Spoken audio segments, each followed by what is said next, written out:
Next at 10, Relay for Life takes off in Silver Lake. We check in. Our furry friends battle it out at the Capital City Cluster Dog Show. And we show you how Topeka is celebrating diversity at the historic Brown versus Board of Education site. Good evening and welcome into 13 News here tonight, a little bit after 10. I'm Victoria Cassell. In our First Alert Weather Center, we do have Daniel McDonald. Daniel, we're seeing a nice cool down. We had some showers today. What's our weather looking like for the week ahead? Well, Victoria, things are looking drier over the next several hours and for the rest of this weekend, and also very cool. That's going to continue without that rain here over the next several days as we get a big change from the last few nights where we've had temperatures stay well into the 90s past this time here. But now we are looking at a much cooler night, only in the lower to middle 70s. In fact, Marysville right now at 68 degrees. You have to go further south towards Wichita and near the Oklahoma border to find temperatures in the 80s, and it makes it much cooler than what we saw yesterday, not just for northeast Kansas, but for much of the Midwest and upper Great Plains in general. A lot of us much more comfortable here in either the lower 70s or below that. Again, a big change from yesterday, even at this time over the last 24 hours, 11-degree difference from this time 24 hours ago here in Topeka, minus 17 in Dodge City, minus 15 in St. Louis. It's very apparent that a new weather pattern is going to take over here very soon. I'll have all those details on what you need to know and what it means for northeast Kansas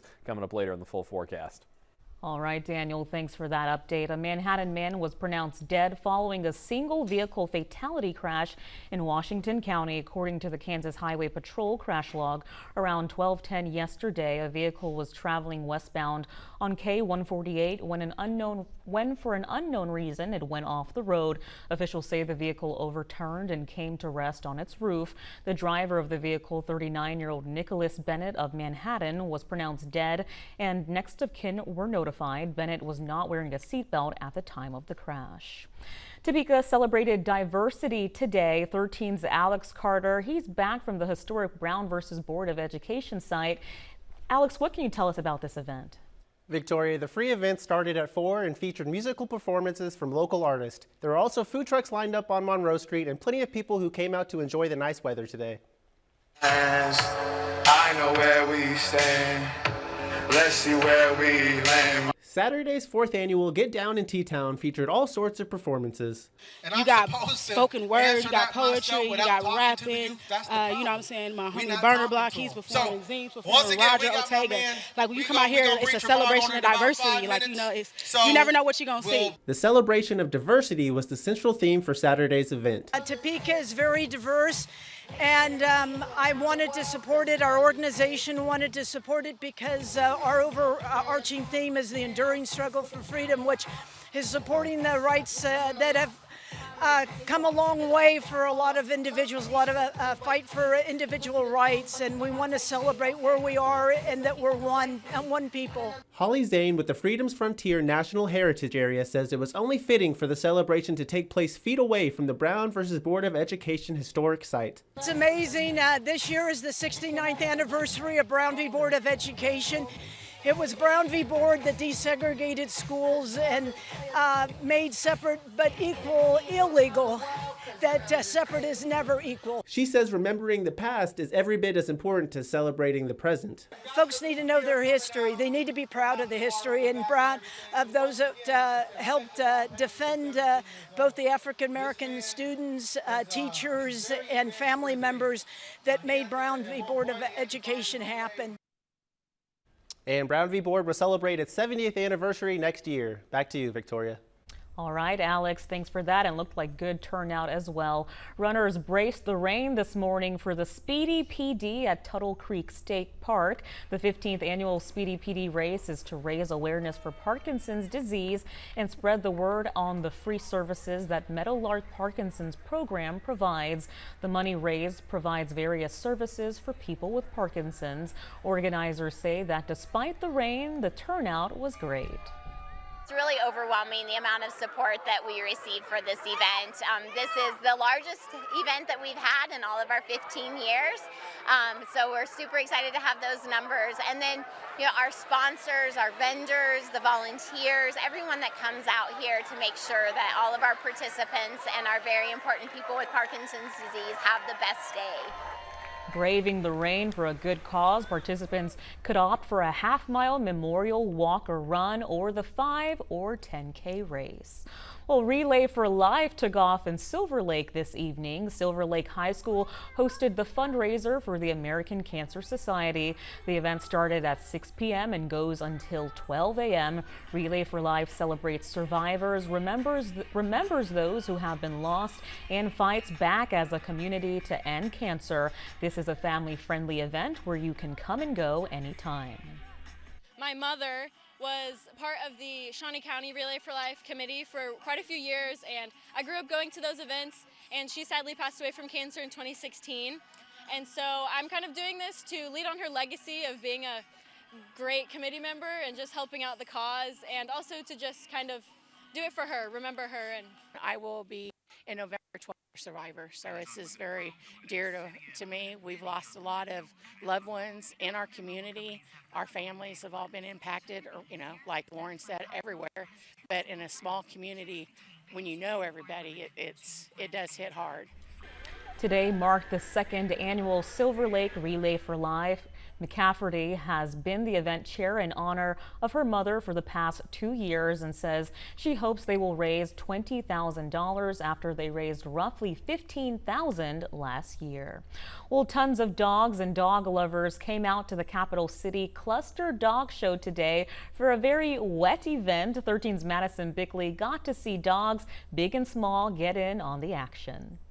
Dogs and their owners came out to the Stormont Vale Event Center Saturday for a fun-filled day of friendly competition. From tiny dogs to very large dogs, they participated during different time slots for 3 different categories. Dog trainer Jaden Smith says that his favorite category is distance because you never know what you're going to get. You got dogs who are 2 feet big and they're jumping out 11 feet, and then you got dogs who just soar out there all the way up to 28 feet. The dogs were called by the order written to go on deck and show off with their owners. Dog mom Amy Ficus says she takes her dog Lucy to as many of these events as she can because Lucy loves them. I tell everybody this sport, it never stops being fun. As long as the dog is jumping off the dock, it doesn't matter if they're jumping 12 feet or 25 feet or 30 feet. It's still fun. And we're always rooting for our fellow competitors, and that makes it really fun too. The camaraderie is one thing that we really love about the sport. Jaden says that he travels frequently for the events and always enjoys them. All the events are pretty special, especially when you get to meet new people, meet new dogs, because you're learning stuff every day about everybody.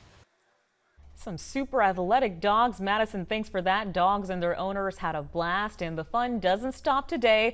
The event will continue tomorrow from 8 a.m. to 6 p.m. Well, the Slash and Bash Horror and Sci-Fi Film Festival is back. Horror and sci-fi fans made their way out to the Spawn Inn today. The festival has something for everyone. It featured 5 future classic horror and sci-fi movies, a costume contest, and even a Q&A session with panelists. This contest, man, you can just come out and be something you're not. This is probably my first costume contest I've ever been in, but it's really important that I think horror communities get together because it brings a lot of different interests together. You have creatives, you have people who just enjoy old movies, new movies, practical effects, science, and I think that it's a really fun community. It started at 10 a.m. and goes on until 11 p.m. tonight. You still have an hour. The festival is free admission and open to the public. Well, many members of the Manhattan community joined the Discovery Center for Aerospace Day. 13's Joseph Robin has more on what the community enjoyed.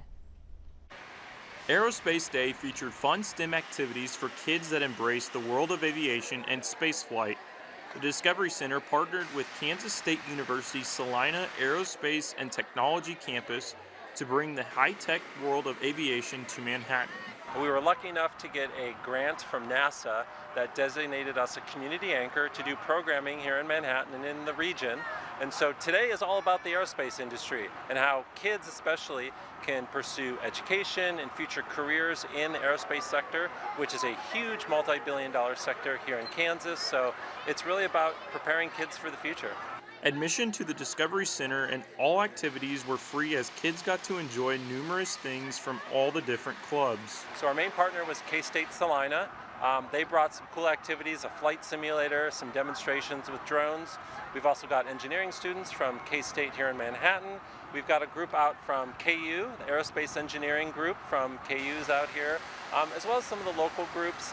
There's an experimental aviation club. The Starbase, Kansas Starbase group is here, and a few other local clubs and organizations, each doing their own thing. The first 500 kids received a free STEM activity kit, but those went by quick. Just to get the NASA grant was great, but to see the community response today has been huge. We had over 1,000 people through the door in the first hour, and it's been steady ever since. And so when folks come and enjoy a day like today, we know we're doing our jobs here at the Discovery Center. In Manhattan, Joseph Robin, 13 News. Great turnout at all of these events. Joseph, thank you. And of course, organizers say NASA was a huge part of the day, allowing the Discovery Center to bring space science to families. Well, one of daytime TV's biggest game show hosts, Bob Barker, has died. He was 99 years old. CBS's Danya Bacchus has a look at the life and legacy of Bob Barker from Hollywood. #1 television fun game. Truth or Consequences made Bob Barker a household name. Just like that. But his 18-year run on that game show was just the beginning. He's the star of the new Price is Right. In 1972, Barker took over The Price is Right and made it the longest-running game show in TV history. Contestant kisses became one of its trademarks. So did Barker's sign-off. Have your pets spayed or neutered. Goodbye, everybody. Barker was also a longtime animal activist. He hosted the Miss USA pageant but stepped down after 22 years when organizers refused to stop giving fur coats as prizes. He later paid close to $900,000 to fly elephants from the Toronto Zoo to an animal sanctuary in Northern California. The game show host's love for animals began when he was growing up on an Indian reservation in South Dakota. Mom was looking for me. She'd look for a pack of dogs. And she said, if I could see the dogs, I knew that's where he was. Barker didn't just give away prizes. He won 19 daytime Emmys as game show producer and host during his record run on national TV. Come on down. In 2007, after 35 years, Bob Barker made his last regularly scheduled appearance on The Price is Right. You say goodbye, and it's tough. Stand by. Here's the star of The Price is Right. Open it. It was a memorable moment in a legendary career that lasted more than 50 years. Danya Bacchus, CBS News, Hollywood. Quite a legend there. Well, the March on Washington has a big anniversary coming up. More on what Martin Luther King Jr.'s speech meant to the generations that followed when we return. Stay with us.